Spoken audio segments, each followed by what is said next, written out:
गुरुजी प्रणाम। आज हम आपसे जानना चाहते हैं, जैसा हमने सुना है कि व्यायाम से स्वास्थ्य प्रदान होता है, क्या यह हमें अस्वस्थ भी कर सकता है? इस पर बिंदुवार चर्चा कीजिए।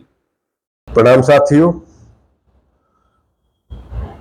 आज बिंदुवार हम चर्चा करेंगे कि अगर आप सही प्रकार से व्यायाम करते हैं तो हमें स्वास्थ्य लाभ प्रदान करता है, परंतु हम व्यायाम में बहुत सारी जो गलतियां कर जाते हैं उस कारण से क्या है कि व्यायाम से हमें हानि भी हो सकती है। तो व्यायाम किस तरह से करें जिससे कि हमें स्वास्थ्य लाभ प्राप्त हो, और किस तरह से उनसे बचाव किया जाए जिससे कि हमें शारीरिक हानि नहीं हो।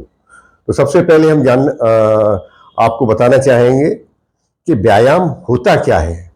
अगर व्यायाम का जो है ना शब्द विच्छेदन किया, व्या धन आयाम, मीन्स जो व्यय हो रहा है उसी को आयाम प्रदान कर देना व्यायाम है। जो कि हम आपने देखा होगा कि कोई भी शारीरिक गतिविधि वो मानसिक भी हो सकती है और साथ ही साथ शारीरिक भी हो सकती है, जिसके माध्यम से क्या है कि हम कोई भी गतिविधि करते हैं, शारीरिक हो या मानसिक हो, तो उस कारण से क्या है हमारी ऊर्जा का व्यय होता है, और व्यय होने के कारण से शरीर में थकावट भी होती है। ये व्यायाम की परिभाषा जो है हमारे बागभट्ट, जो एक बहुत बड़े ऋषि हुए हैं, उन्होंने प्रदान की है। क्योंकि हम जानते हैं कि आदमी को कोई व्यायाम न भी कर रहा है तब भी उसकी कुछ न कुछ मात्रा में ऊर्जा का व्यय होता है। उसे आधारीय चयापचय दर बोलते हैं, बेसल मेटाबॉलिक रेट जिसे नाम से जाना जाता है। क्योंकि आप जानते हो कि हार्ट हर समय अपना कार्य करता रहता है, आपकी दूसरे सिस्टम है, आपके रेस्पिरेटरी सिस्टम है, इनमें कुछ न कुछ मात्रा में हमारी ऊर्जा का व्यय होता रहता है। परंतु इसी को आयाम प्रदान जब हम कर देते हैं, किसके माध्यम से, किसी भी शारीरिक गतिविधि या मानसिक गतिविधि।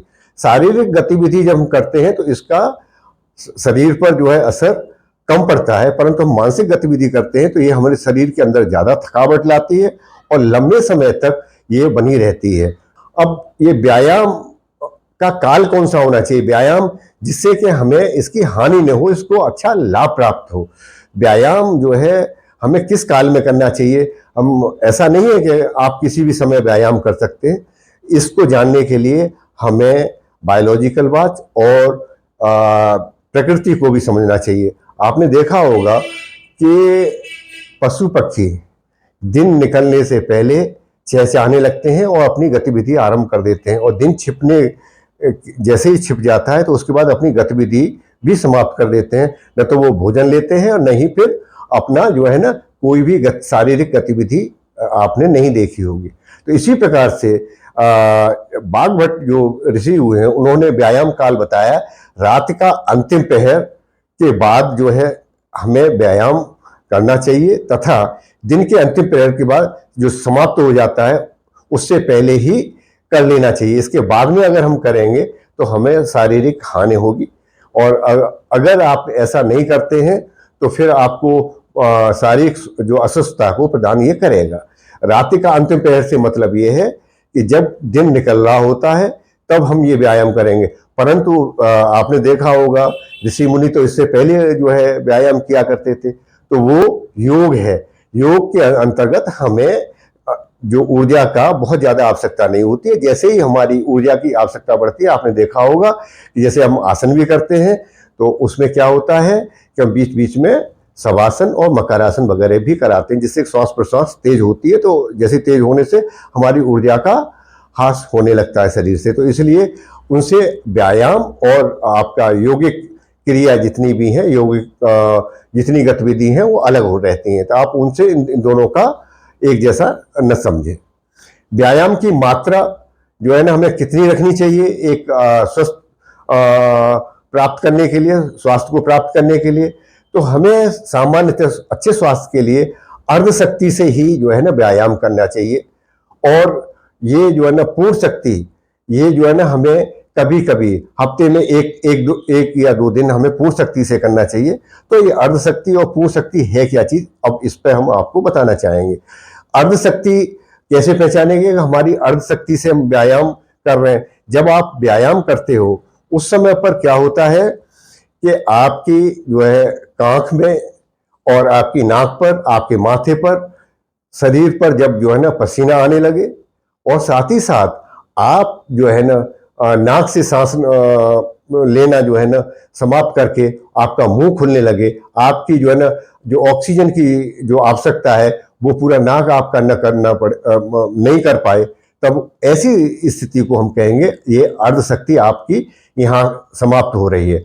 अब आप अर्ध शक्ति से ऊपर जा रहे हो। तो हमें ध्यान देना है कि अगर आपके शरीर पर पसीना जो है आने लगा है और आपका मुंह खुलने लगा है, आप बात करना चाहते हो तो ढंग से बात भी नहीं कर पा रहे हो, तो आपकी अर्ध शक्ति समाप्त हो गई है।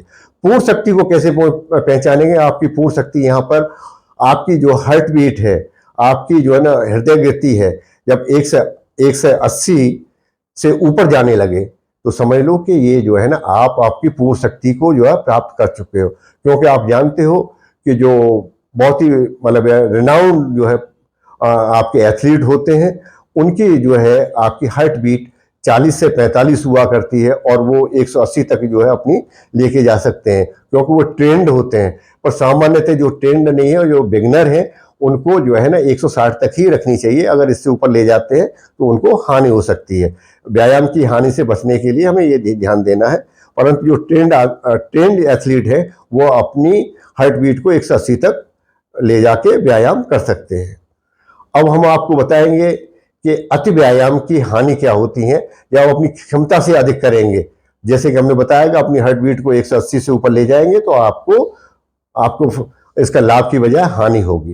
तो जब आप अति व्यायाम जब करेंगे तो शरीर के अंदर पानी की मात्रा कम हो जाती है, क्योंकि वो जो फ्लूइड है आपके पसीने के माध्यम से बाहर आ जाता है, और दूसरे बहुत सारे जो केमिकल्स हैं, जो सोडियम है, पोटेशियम है, ये पानी मतलब आपके स्वेटिंग या पसीने के माध्यम से बाहर आ जाते हैं। तो ये फिर जरूरत होती है हमें मसल्स को कॉन्ट्रैक्ट रिलैक्स करने के लिए, तो ये समस्या पैदा होने, उनमें जकड़न पैदा होने लगती है। क्षय रोग हो सकता है, जिसे ट्यूबरकुलोसिस भी कह सकते हैं, कि अगर अपनी क्षमता से अति व्यायाम करेंगे तो फिर आपको क्षय रोग भी पैदा हो सकता है। रक्तपित्त, इस मतलब ये ना आपका, क्यों हम जानते हैं ये रक्तपित्त होता क्या है। शरीर जब हम व्यायाम करते हैं तो आपको लैक्टिक एसिड फॉर्मेशन होने लगता है, और लैक्टिक एसिड जब फॉर्मेशन होने लगता है शरीर के अंदर पित्त की मात्रा बढ़ जाती है, क्योंकि शरीर के अंदर तापमान बढ़ने लगता है, और इस कारण से फिर जो है ना आपको बहुत ही अत्यधिक नुकसान कर सकता है, और ये वोमिट वगैरह तभी आरंभ होने लगती है। शरीर में अत्यधिक थकान का महसूस करता है, और फिर वो थकान जल्दी से नहीं समाप्त होती है। मानसिक दुर्बलता आ जाती है। मानसिक दुर्बलता इसलिए आ जाती है कि आदमी जब थक जाता है तो सोचने की क्षमता को उसका हाथ से हो जाता है। कास रोग हो सकता है, बमन हो सकता है, और अगर आपने फिर भी कंटिन्यू रखा अपनी क्षमता से अधिक तो आपको ज्वर मीन्स आपको फीवर भी, और इसके अलावा भी बहुत सारे रोग हो सकते हैं। तो इसलिए हमें अति व्यायाम से बचना चाहिए स्वास्थ्य लाभ लेना है। तो व्यायाम निषेध भी बताया गया है कि किन किन लोगों को व्यायाम नहीं करना चाहिए। निषेध से मतलब है व्यायाम हमें किन परिस्थितियों में नहीं करना चाहिए। अगर कोई मनुष्य अगर वात और पित्त का रोगी है, वात मीन्स होता है अगर उसकी वायु बढ़ी हुई है, जैसे आपको पेट फूलता है, आपकी वायु जो है ना शरीर के अंदर ज्यादा है, और जैसे वायु पित्त कफ ये 3 चीज हुआ करती हैं, तो अगर वो वात प्रधान है तो और पित्त प्रधान है, और यह वो प्रेजेंट में मतलब अब वो जो है इस रोग से पीड़ित है, तो हमें ये सोचना चाहिए कि हमें ये व्यायाम नहीं करना है। अजीर्ण रोगी का मतलब यह है ना कि उसको भूख कम लगती है, तो ऐसी कंडीशंस में भी हमें व्यायाम को नहीं करना चाहिए। शिशु तथा अतिवृद्ध, बहुत छोटा बच्चा है तो उसको मतलब हमें व्यायाम नहीं कराने चाहिए, क्योंकि उसकी मांसपेशियां विकसित नहीं होती हैं, जैसे कि उसको हर्निया जैसे रोग हो जाते हैं। अगर आप उल्टा वगैरह कर उसे इन्वर्ट हैंग पोजीशन के उल्टे जैसे कोई भी आप एक्सरसाइज करा देते हो, और या उसकी जो मांसपेशियां के अलावा उसके लिगामेंट टेंडन जो है बहुत ज्यादा विकसित नहीं हो सकते हैं, तो उसके पोस्चरल डिफॉर्मिटी शारीरिक विकृतियां भी हो सकती हैं। और अतिवृद्ध की जो है ना शारीरिक क्षमता बहुत कमजोर हो जाती है, उसकी जो है ना बोन की डेंसिटी कम हो जाती है, तो अगर वो व्यायाम करेगा तो उसको बहुत सारी समस्याएं पैदा हो सकती है। तो हमें अतिवृद्ध को शिशु को व्यायाम करना है तो उसे टहलना वगैरह या योग का कर सकता है, और इनसे अलावा वो करता है तो उसको लाभ की जगह हानि प्राप्त हो सकती है। व्यायाम करने के बाद हमें क्या कार्य करने चाहिए जिससे कि इसका लाभ मिले हमें। तो इसके जो है जब व्यायाम करते हैं तो व्यायाम के बाद में जो है ना हमें ऐसे कौन से कार्य हैं वो उस पर हम चर्चा करते हैं। हमें जैसे व्यायाम करने के बाद जब आपका व्यायाम समाप्त हो गया है तो लिमरिंग डाउन एक्सरसाइज है वो आपकी जो है ना कि अपनी अर्ध अर्ध व्यायाम से भी नीचे मीन्स 25% अपनी शक्ति के माध्यम से हल्का फुल्का व्यायाम करना चाहिए, जिसमें कि आपकी स्ट्रेचिंग है, आपकी शरीर की मांसपेशियों को मतलब ये ना तनाव उनको करके खींचना चाहिए।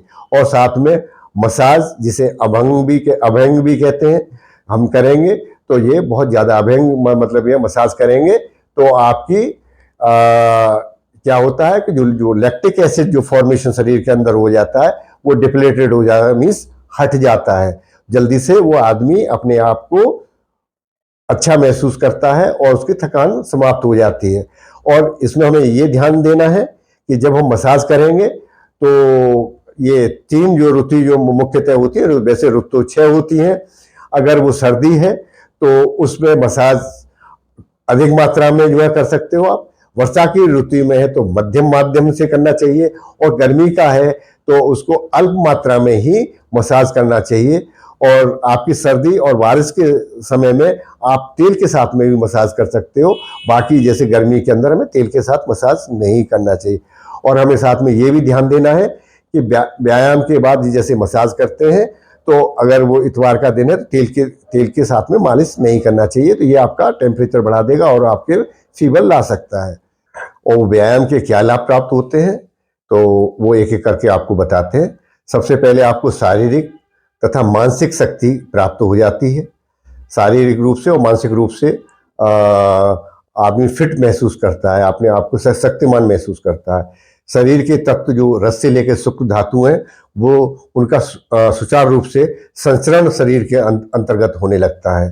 रोग प्रतिरोधक क्षमता को प्राप्त हो जाती है हमें, क्योंकि जो कोई आदमी होता है देखा होगा जब मौसम बदलते ही तो थोड़ा से ही मौसम बदलता है तो उसमें आदमी बीमार हो जाता है, परंतु व्यायाम सही ढंग से करता है, सब चीज़ों का ध्यान रखता है तो उसकी रोगों से लड़ने की क्षमता उसको प्राप्त हो जाती है। शरीर में जो है ना डोपामिन हार्मोन्स जो शरीर के अंदर जो प्राप्त होते हैं, ये जो है डोपामिन हार्मोन्स शरीर के अंदर प्रसन्नता खुशी जो महसूस कराते हैं वो पैदा अधिक मात्रा में होने लगते हैं।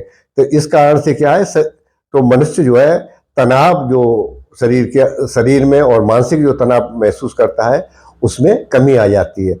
मनोकायिक रोग जो है साइकोसोमेटिक डिसऑर्डर्स है उनको हम समाप्त कर सकते हैं व्यायाम के माध्यम से। तो व्यायाम के ये हमें कुछ लाभ प्राप्त होते हैं अगर आप सही ढंग से करेंगे। तो हमें व्यायाम करते समय विशेष जो है सावधानियां क्या रखनी चाहिए ये अब इस पर भी चर्चा कर देते हैं। अगर आप ये नहीं करेंगे तो ये आपको फिर आपको बीमार भी कर सकते हैं और आपको अस्वस्थता भी प्रदान करेंगे। तो हमें जब कभी आप व्यायाम करें या आप टहलते हो या आप दौड़ लगाते हो तो हमें ट्रैक के अंदर एंटी क्लॉकवाइज ही टहलना चाहिए और साथ ही साथ आपको दौड़ना भी चाहिए। एंटी क्लॉकवाइज का यहाँ भावार्थ ये है कि घड़ी के विपरीत दिशा में जो है ना टहलना चाहिए। मोड़ पर जो है ना आप बाईं दिशा में आप हर बार आप मुड़ेंगे तो टहलते हो तो ये आपको लाभ प्राप्त होगा। टहलते समय हमें ये भी ध्यान रखना है कि हमें बातें नहीं करनी चाहिए। इस पर हमारी एक वीडियो ऑलरेडी बन चुकी है तो आप उसे देखेंगे तो आपको उस पर पूरी हमने इस पर चर्चा की है क्यों हमें बात करते हुए नहीं टहलना चाहिए। और अधिक अगर आपको थकान हो गई है व्यायाम करने के कारण से तो फिर जो व्यायाम करता है यदि वो दाईं करवट से 5 मिनट के लिए लेट जाएगा तो उसकी थकान बहुत जल्दी ही समाप्त हो जाएगी। इसके ऊपर एक अलग से वीडियो बनाएंगे तो दाईं करवट से जो है ना आदमी लेट जाता है तो उसको जल्दी उसकी थकान क्यों मिट जाती है। तो हमें ध्यान देना है कि अगर आपको ज़्यादा थकान महसूस हो गई है और दूसरे कार्य के लिए जाना है तो आप थोड़ी देर से मतलब यह 5 मिनट के लिए अगर आप दाईं करवट से सो जाएंगे तो आप लेट जाएंगे तो आपको क्या होगा, आपका बायां नोज से चलने लगेगा, बहुत जल्दी से आपकी थकान समाप्त हो जाएगी। धन्यवाद। अगर आपको हमारा वीडियो पसंद आ रहा हो तो आप हमारे चैनल को सब्सक्राइब करें और इसको लाइक भी करें, जिससे कि हमारा मनोबल बढ़े और भविष्य में हम आपको अच्छी से अच्छी और वीडियो प्रदान कर सकें। धन्यवाद।